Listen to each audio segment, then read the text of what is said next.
Hey everyone, my name is Vendar Rathore and you're watching your favorite channel The Black Code. This session is about the defamation of a person. So let's start the video to know about it. IPC का जो section 499 है ये deal करता है कि आखिर defamation क्या होता है, डिफेमेशन के अंतर्गत किस तरीके के केस आते हैं, आखिर वो कौन कौन से एक्सेप्शंस हैं जिनमें हम व्यक्ति को डिफेम करते हैं, उसकी रेपुटेशन को डिग्रेड भी करते हैं, किंतु वो फॉल नहीं करता है अंडर सेक्शन 499 में। और जो सजा मिली है हमें according to article section 500 of the IPC वो भी हमें नहीं मिलेगी। तो जो 499 है ये डील करता है all about the defamation and the 500 of the IPC deals with the punishment for it. तो चलिए शुरू करते हैं।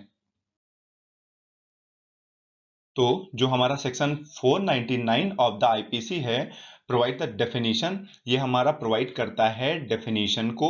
और फिर उसके बाद ऑल द केसेस, डिफेमेशन से रिलेटेड ऑल द केसेस या जिनको हम कहते हैं एक्सप्लेनेशन, उनको दर्शाता है।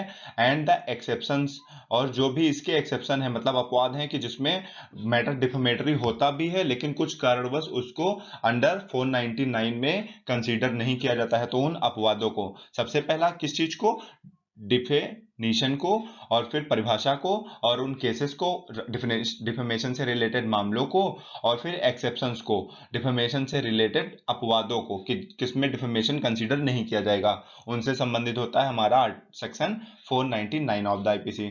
और वही हमारा सेक्शन 500 डील करता है for the punishment of defamation, जो हमारा पनिशमेंट क्या दी जाएगी अगर कोई व्यक्ति डिफेमेटरी मैटर डालता है पब्लिक के बीच में या उसको पब्लिश करता है।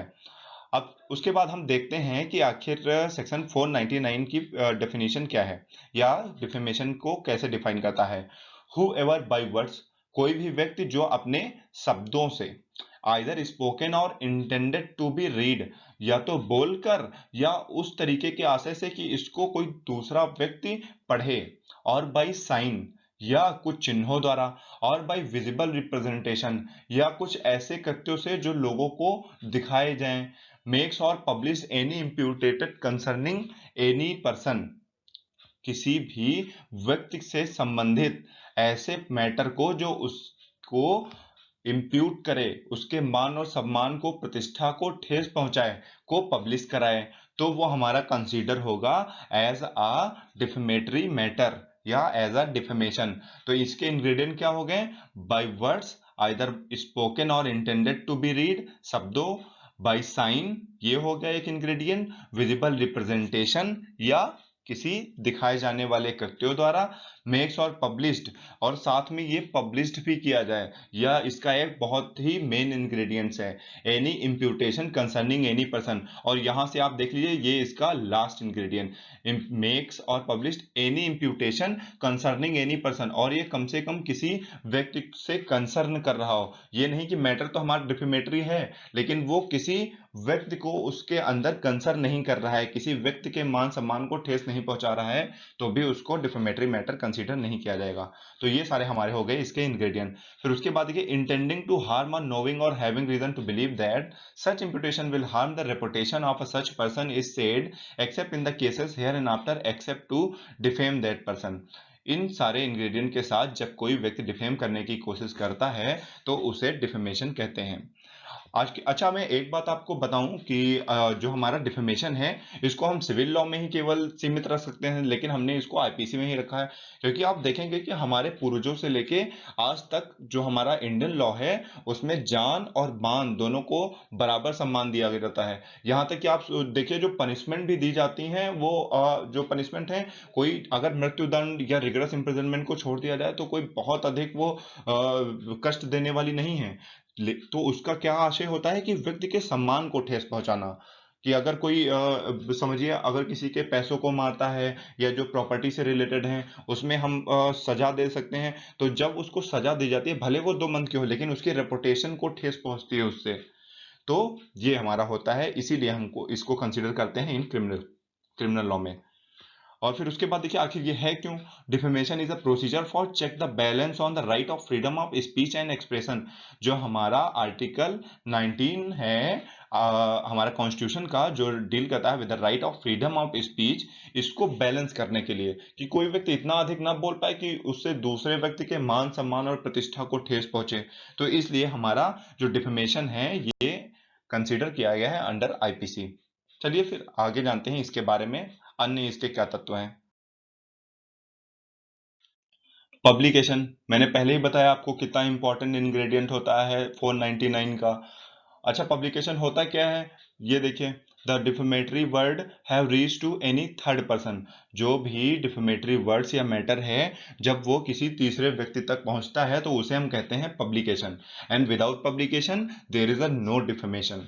और कैसे कैसे पहुंच सकता है, that the third person has read, या तो उसको पढ़े या सुने या देखे, तभी वो पब्लिकेशन के अंडर में आएगा। और ये कैसे भी हो सकता है, या तो रिटन में हो सकता है, या बोलकर हो सकता है, या जेस्चर्स में हो सकता है, या पिक्चर्स में हो सकता है। किसी भी तरीके से डिफेमेटरी वर्ड जब तीसरे व्यक्ति तक पहुंचाए जाते हैं तो उसे हम कहते हैं पब्लिकेशन या प्रिकॉशन। और ये देखिए हाइलाइटेड सेक्शन देखिए अब यहाँ पे, without publication there is a no ground of defamation. अगर किसी मैटर का पब्लिकेशन नहीं होता है या प्रकाशित नहीं किया जाता है या तीसरे व्यक्ति तक नहीं पहुंचता है तो वो डिफेमेशन का ग्राउंड ही नहीं बनेगा। मतलब वो कंडीशन अंडर सेक्शन 499 फॉल ही नहीं करेगी और कोई सजा नहीं होगी। अब उसके बाद देखिए फॉर्म्स ऑफ पब्लिकेशन। पब्लिकेशन के कौन कौन से तरीके हो सकते हैं। Direct communication to the defamed, मतलब डायरेक्ट कम्युनिकेशन मीन्स यहाँ पे पब्लिकेशन ना कराया जाए, सिर्फ जो डिफेम्ड पर्सन है उसे जाके हमने बोल दिया कि तो उसकी प्रतिष्ठा को या मान को ठेस पहुंचाने वाले कोई भी अभद्र शब्द या कुछ भी बोले तो वो फिर से not heard by anybody else, किसी अन्य व्यक्ति द्वारा नहीं कहा गया, then it is not defamation. क्यों? क्योंकि वो पब्लिकेशन तो मैंने किया ही नहीं उसका, तो फिर से यहाँ पे वो ग्राउंड ही नहीं बनेगा डिफेमेशन का। फिर उसके बाद देखिए पब्लिकेशन बाय रेपिटेशन। अच्छा, एक बात यहाँ पे आपको ध्यान देनी है कि किसी भी पब्लिकेशन के बाद हम जो पर्सन है उसको 1 साल तक सू कर सकते हैं, 1 साल तक उस पे कोर्ट की कार्यवाही हो सकती है। लेकिन अगर आप सोचिए वो बार बार रिपीट कर रहा है पब्लिकेशन को, जो डिफेमेटरी मैटर है, तो हर उस पब्लिकेशन के बाद में हम उसको सू कर सकते हैं। ये हमारा रूल होता है पब्लिकेशन बाय रेपिटेशन का।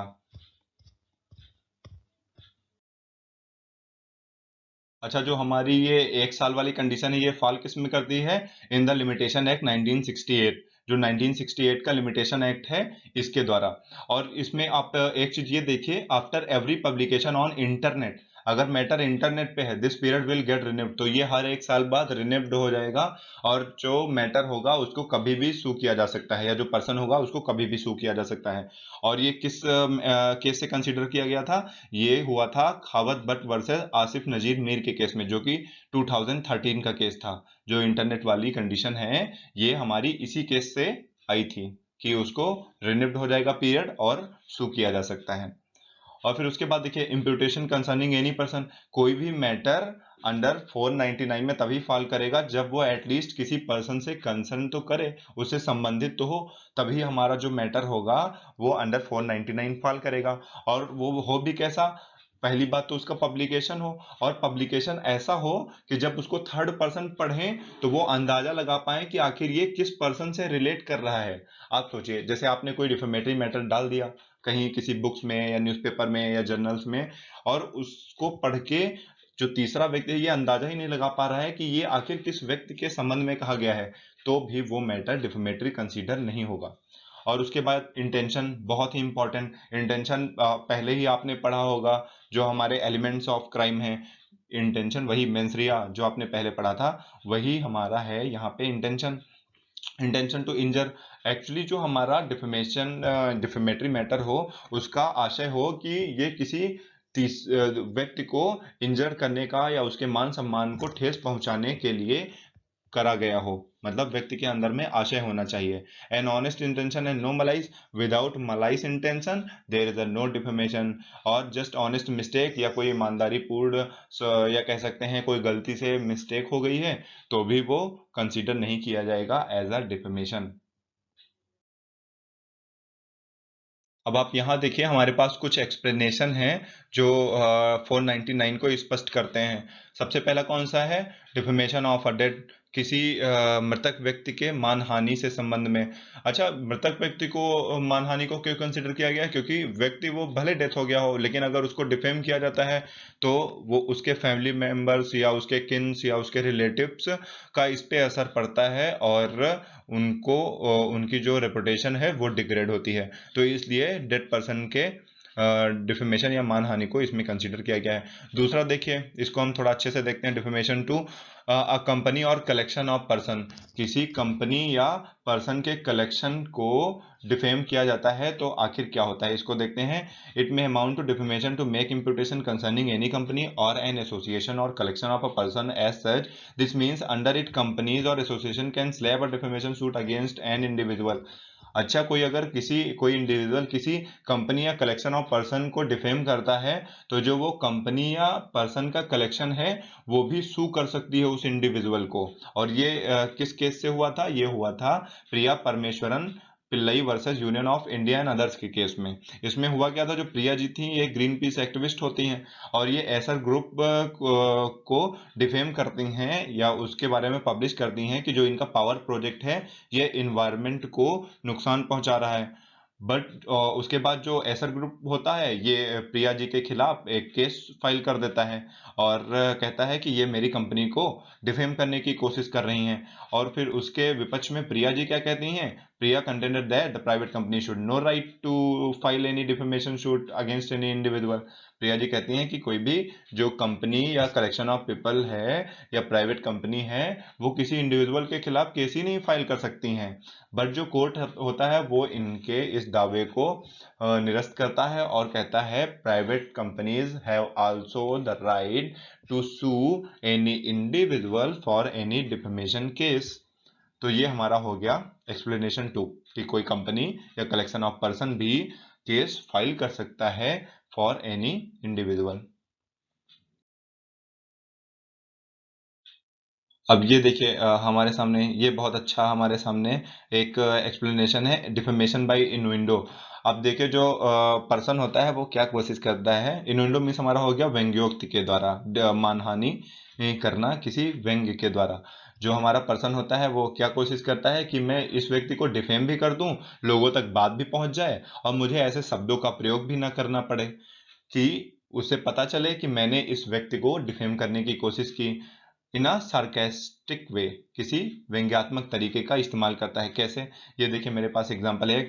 ए says to be pointing out C, A जो है बी पे पॉइंट आउट करता है। C is a very even handed person, C जो है बहुत निष्पक्ष व्यक्ति है। I have never seen him making any discrimination against G, मैंने इसको कभी जी के खिलाफ डिस्क्रिमिनेशन करते हुए नहीं देखा है। अब यहाँ जो ए है, ये इस बात को इसलिए कहता है क्योंकि जी के साथ कभी मैटर हुआ था जिसको वो कंसीडर करना चाहता है, बी को एहसास दिलाना चाहता है कि इसने जी का डिस्क्रिमिनेशन किया था। इसलिए यहाँ पे जो ए है, ये अंडर 499 सू किया जा सकता है बाई जी। उसके बाद एक्सप्लेनेशन 4 क्या कहता है? What is harming reputation. अच्छा, रेपुटेशन हार्म कब मानी जाएगी, कब हम कहेंगे कि किसी व्यक्ति के रेपुटेशन को ठेस पहुंचा है? इंजर्स द मॉरल और intellectual character of a person, lower his credit या degrade his character.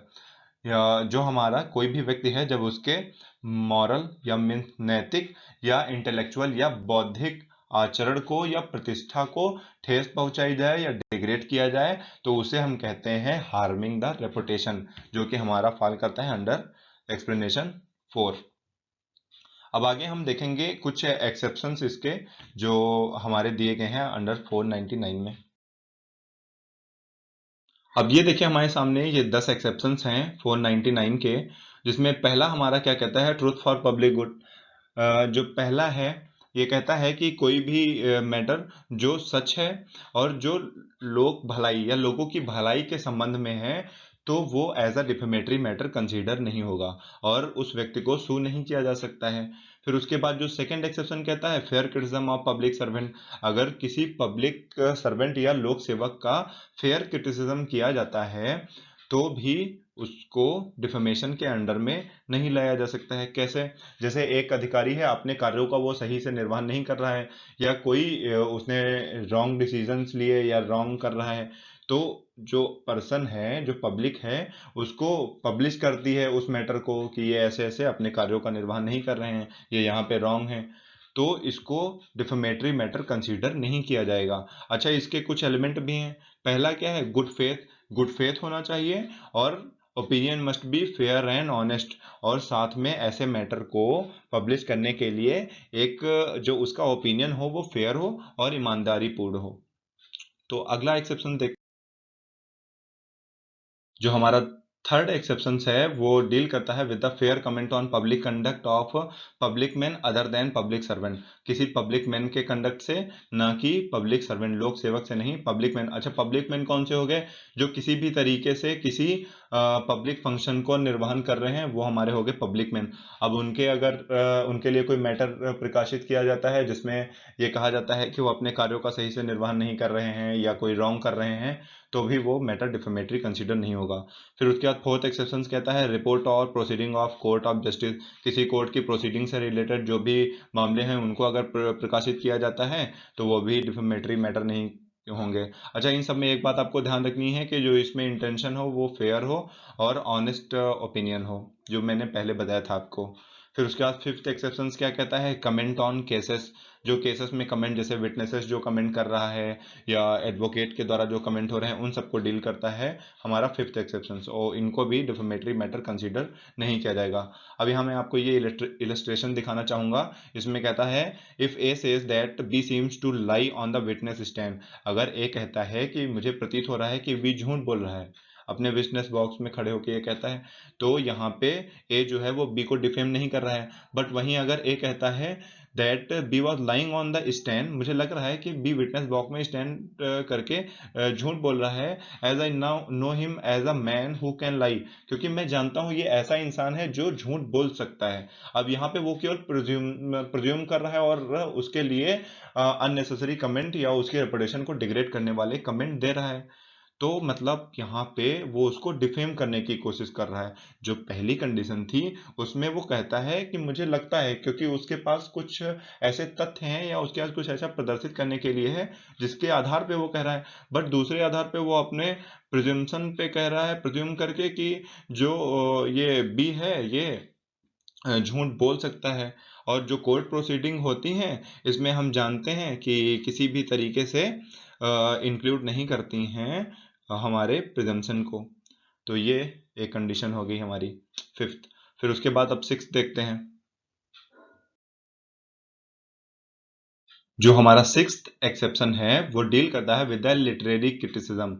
Literary criticism क्या हो गया हमारा? इसमें आते हैं वो चीजें जिसमें कोई मैटर हमें लगता तो है डिफेमेटरी है, लेकिन जो ऑथर है या एक्टर है या परफॉर्मर है वो उसका जजमेंट डाल देता है पब्लिक के ऊपर, कि आखिर पब्लिक डिसाइड करे कि इस व्यक्ति का आचरण ऐसा है या नहीं।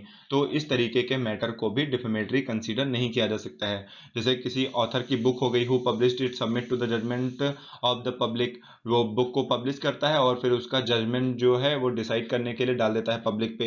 किसी एक्टर की फिल्म है, वो भी अपनी एक्टिंग के द्वारा लोगों को प्रदर्शित करता है कि ये कंडीशन है, अब उसमें जजमेंट जो जज करना है वो पब्लिक को, कि आखिर व्यक्ति का आचरण कैसा है। या कोई परफॉर्मर है, वो स्टेज पे परफॉर्म कर रहा है और किसी व्यक्ति के आचरण को और पब्लिक को डिसाइड करने के लिए डाल देता है कि वो डिसाइड करे कि इस जो व्यक्ति है उसका आचरण कैसा होगा।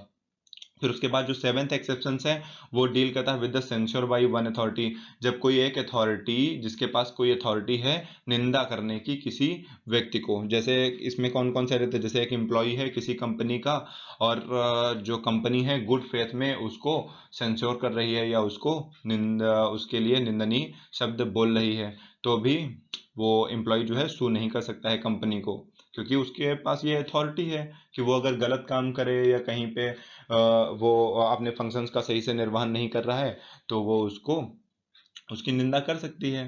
फिर उसके बाद आते हैं इन good faith by any teacher sensor. अगर कोई टीचर है वो अपने स्टूडेंट को, क्योंकि ये सब उसके पास अथॉरिटीज हैं उन पर्सन्स के पास, कि अगर वो जो व्यक्ति है अगर अपने फंक्शंस को सही से नहीं कर रहा है तो उसकी निंदा कर सकती हैं। उसके बाद हम देखते हैं 8th 9th जो हमारे एक्सेप्शंस हैं। 8th एक्सेप्शन क्या कहता है हमारा, कंप्लेंट टू अथॉरिटी। अगर किसी अथॉरिटी को किसी व्यक्ति के लिए कंप्लेन की जाती है उसके आचरण के लिए, तो भी वो डिफेमेटरी मैटर कंसीडर नहीं होगा। जैसे कि आप यहाँ इलस्ट्रेशन से मैं समझाने का प्रयास करता हूँ आपको। If A in good faith prefers any accusation regarding X to जज, अगर जो ए है अपने गुड फेथ के द्वारा किसी जज के पास एक्स को दोषारोपित करने का प्रयास करता है, तो यहाँ पे ये मतलब नहीं है कि वो एक्स को डिफेम कर रहा है। वहीं दूसरा एग्जांपल क्या कहता है, if a warden in good faith accused a hosteller C to the dean of a college, अगर कोई वार्डन है किसी कॉलेज की और वो डीन के पास जो सी है हॉस्टलर उसकी शिकायत करती है कि इसका आचरण सही नहीं है या ये इसके इस तरीके से अपने फंक्शंस को कर रही है, उसके कार्यों का निष्पादन सही से नहीं है, तो भी वो जो हॉस्टलर है वो उसको डिफेम के लिए सू नहीं कर सकती है।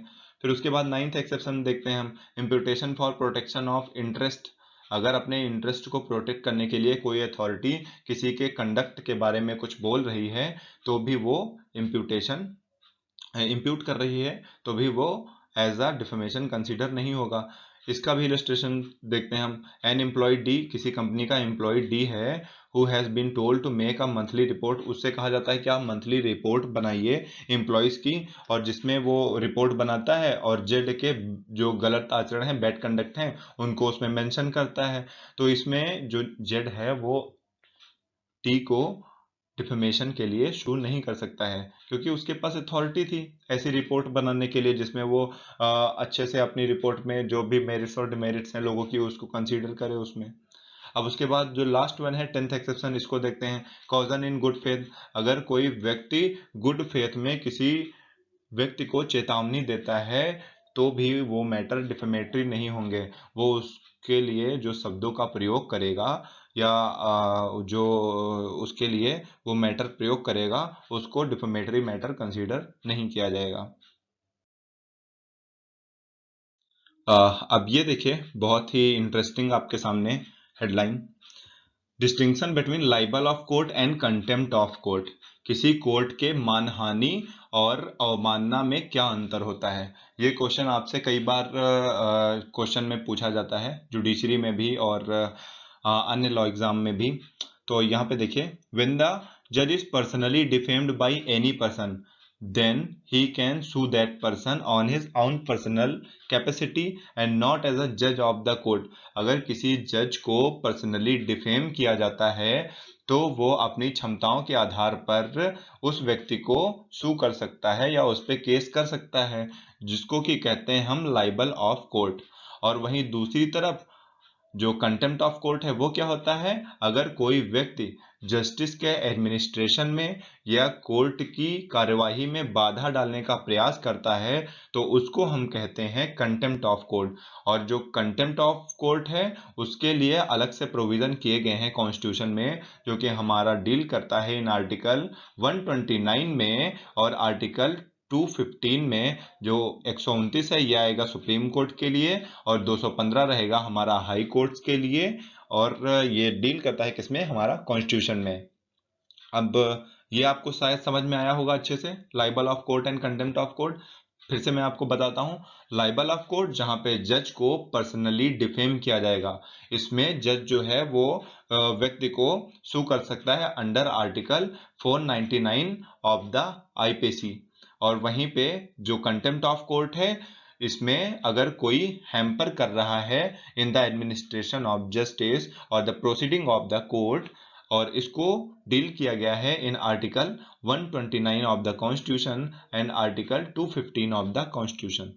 अब इसके लिए एक इम्पॉर्टेंट केस है, इसको आप समझिएगा, perspective publications versus state of Maharashtra का केस। इसमें कोर्ट कहती है कि जो लाइबल ऑफ कोर्ट है और कंटेम्प्ट ऑफ कोर्ट है, ये दोनों एकदम डिफरेंट टर्म है, और इसका जो टेस्ट है वो इस आधार पे किया जा सकता है। ये देखिए, a test has to be taken to determine what the act constitute, कि क्या आखिर एक्ट कॉन्स्टिट्यूट किया गया है।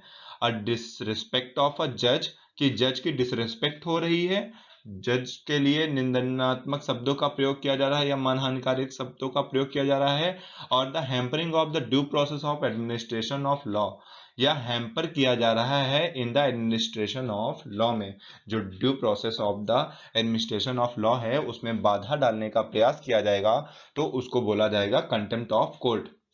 ये केस हमारा डिसाइड करता है इन दोनों के बीच में अंतर को, इसको भी आपको याद रखना है।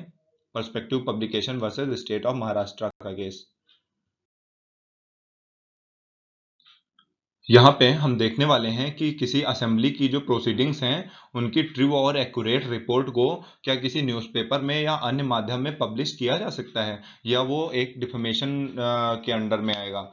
तो यहाँ पे एक चीज आपको देखनी है कि जो एक्सेप्शन 4 है वो तो पार्लियामेंट्री प्रोसीडिंग की तो बात कर नहीं रहा था, वो तो कोर्ट की बात कर रहा था। तो मतलब हम इसको एक्सेप्शन 4 में तो डाल नहीं सकते हैं, ये हमें ग्राउंड मिलेगा नहीं बचने के लिए। फिर उसके बाद जो एक केस देखते हैं हम, डॉक्टर सुरेश चंद्रा बनर्जी वर्सेस पुनीत गोयला का, जिसमें कोर्ट कहती है कि report of the proceeding of parliament do not fall under the exception 4। फिर उसके बाद ये केस में भी डिफाइन हो गया इसमें कि ये एक्सेप्शन 4 के अंडर में फॉल करेगी नहीं।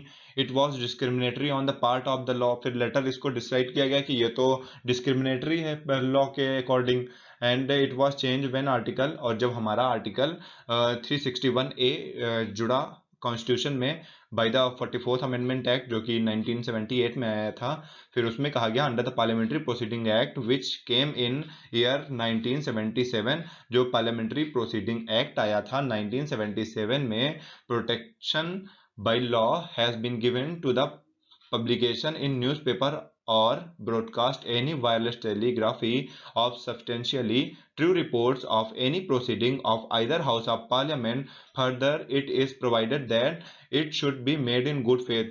अगर किसी good faith में parliamentary proceeding की true और accurate report publish की जा रही है तो ये defamation का के अंडर में नहीं आएगा।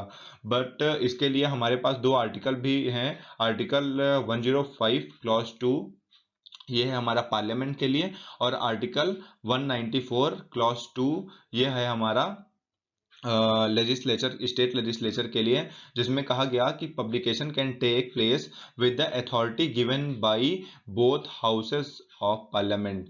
जो अथॉरिटी है पब्लिकेशन की पहले ये लेनी पड़ेगी बोथ हाउसेस, जो पार्लियामेंट के बोथ हाउसेस हैं, राज्यसभा और लोकसभा, इनके द्वारा अथॉरिटी लेनी पड़ेगी पब्लिकेशन के लिए। वहीं पे जो 194 है ये भी बात करता है कि पब्लिकेशन करना है तो दोनों स्टेट लेजिस्लेचर की जो सेक्शन है उनमें हमें पब्लिकेशन की अथॉरिटी लेनी पड़ेगी। अब यहाँ पे दोस्तों हम देखने वाले हैं defamation of wife bye husband. अगर कोई जो हस्बैंड है अपनी वाइफ को डिफेम करता है तो क्या होगा। तो ये जो कंडीशन है इसको मैं आपको बताना चाहूँगा। टी पुनेन वर्सेस MC वर्गीय के केस में, इसमें कोर्ट ने कहा कि ये फॉल करेगा under section 122 of the Indian evidence act, क्योंकि जो हस्बैंड एंड वाइफ हैं ये both are consider as a one and the private communication between them is privileged.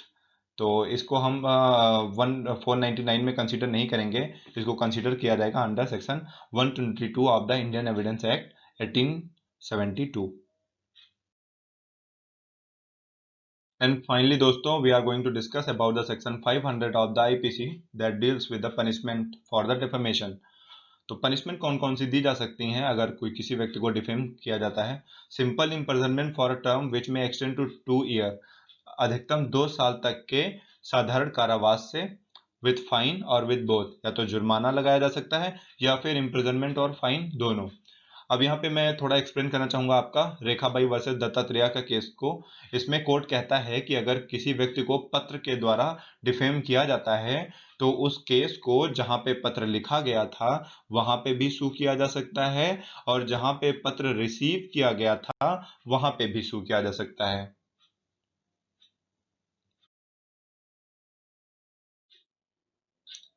And this is the end of our video. अगर आप एक law aspirant हैं judiciary की, या किसी एंट्रेंस एग्जाम की, या किसी अन्य लॉ एग्जाम की तैयारी करना चाहते हैं तो मेरी वेबसाइट पे जाके आप सारे टॉपिक्स की PDF डाउनलोड कर सकते हैं, और मुझसे जुड़ने के लिए मेरे फेसबुक और इंस्टाग्राम के लिंक पे डिस्क्रिप्शन में क्लिक करिए और मुझसे जुड़े रहिए और लॉ रिगार्डिंग सारी नॉलेज गेन करते रहिए। सो धन्यवाद दोस्तों।